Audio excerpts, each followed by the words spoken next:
iyizire sha ibere mu gakiza ariko mwarebye burya Yesu ni mwiza. Yesu uzamukorera paka Yesu agarutse tu ngaho bano bantu b'Imana rero bitanze nabo bari kwegera hino abashire ku mushinga nabo bagiye guhaguruka mpaguruke maze babakire bisi we mpaguruke maze babakire bamara kubakira maze mubigerere ngaho mpaguruke maze murebe iterane mwayibonye ngaho tubakire rimwe kabiri gatatu mwakire mwanya w'umugisha mu izina rya Yesu amena.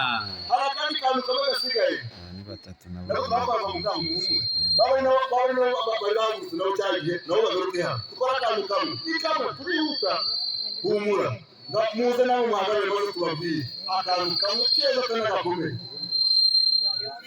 nabo muhagarare tena nongere mbabwire akandi kantu.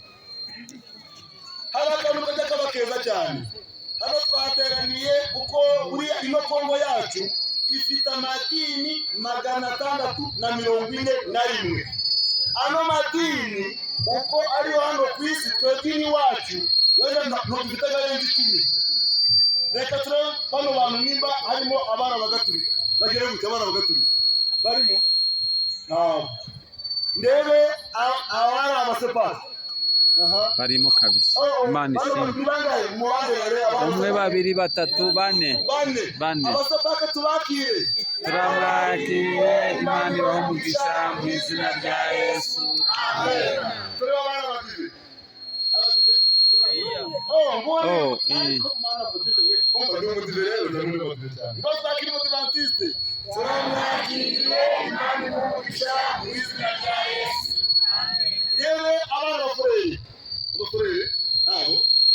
Bihanaga abana bavuguruzi n'uyu we ngari umuvuga rero n'Imana yavuze baranga baravuze ngo munyurane uno turangi abandi bamwe bazavuga n'ijya numva ryagonze urukuta ngaho mwakira umuvuguruzi umuvuguruzi turamwakiye Imana imuhe umugisha mu izina rya Yesu amen. noneho rero bose bagiye gupfukama wa muntu bateguye ngo asenge maze asenge twese dupfukame bantu b'Imana kandi hanyuma yako ufite ijambo rero turarimuha.